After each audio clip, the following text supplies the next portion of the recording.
Hello everyone and welcome back to Soul Staining. My name is Beth and today I'm bringing you a book review.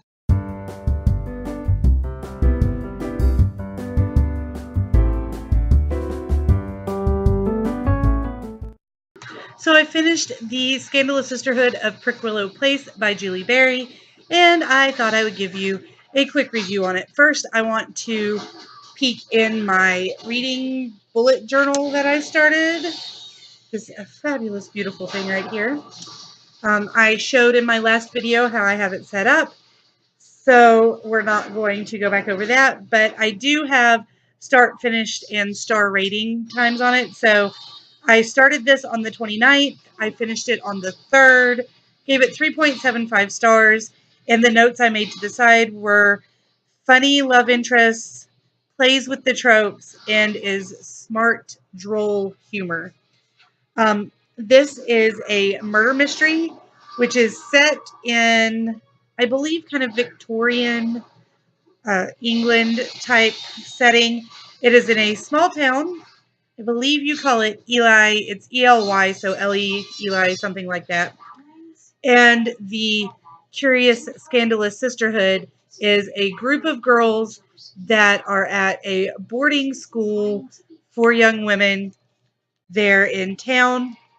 The very, very first thing that happens is that Mrs. Plackett, their headmistress, the owner of their home, is murdered, along with her brother, Mr. Godding, who nobody likes.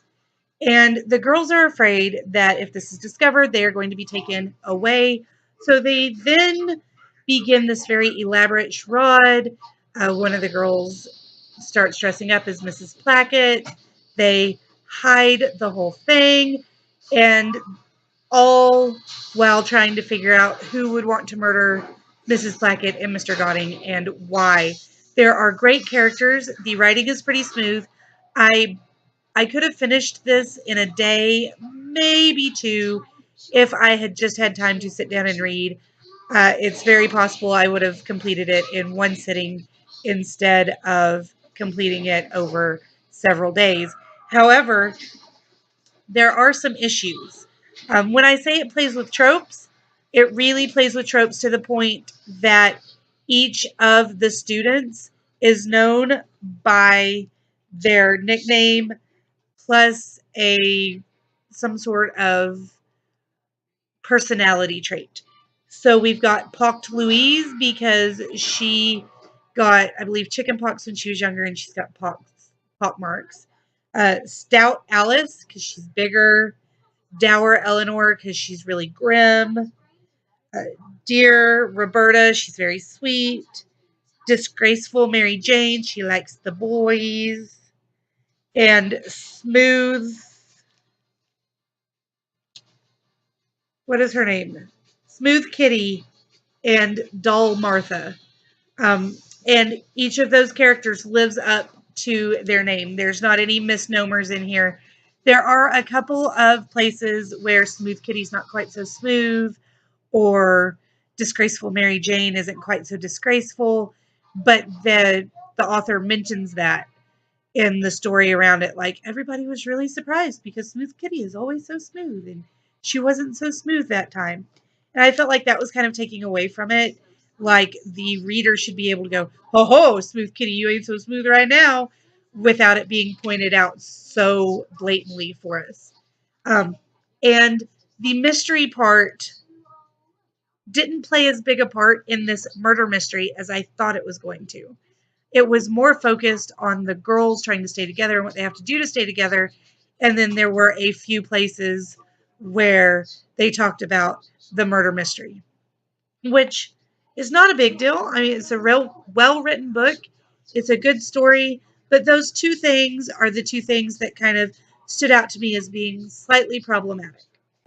Obviously, my three favorite things about this book, however, were that it was smart and droll humor. It was pretty dry at most points, but funny at the same time, which I really enjoy. I like the kind of dry, droll humor.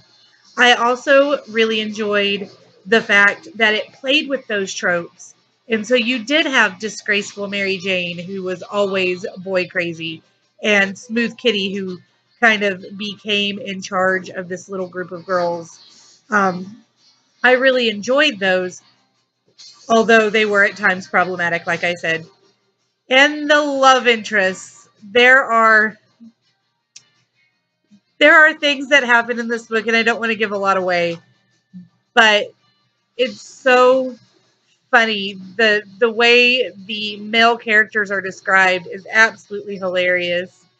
And seeing the love interests and how the girls interact with them, everyone from disgraceful Mary Jane to dour Eleanor, they get like this little moment where there might be someone interested in them, and it's hilarious. My favorite is Dull Martha. I hope that you read this book and see, oh, it's hilarious. Anyway, those are kind of the pluses and minuses. I don't want to give too much away, and I feel like if I get too into it, then I will spoil the story. So I'm going to go ahead and stop right there.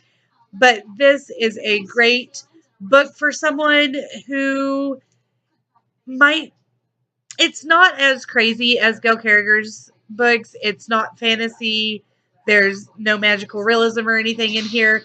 There's a lot of science in it.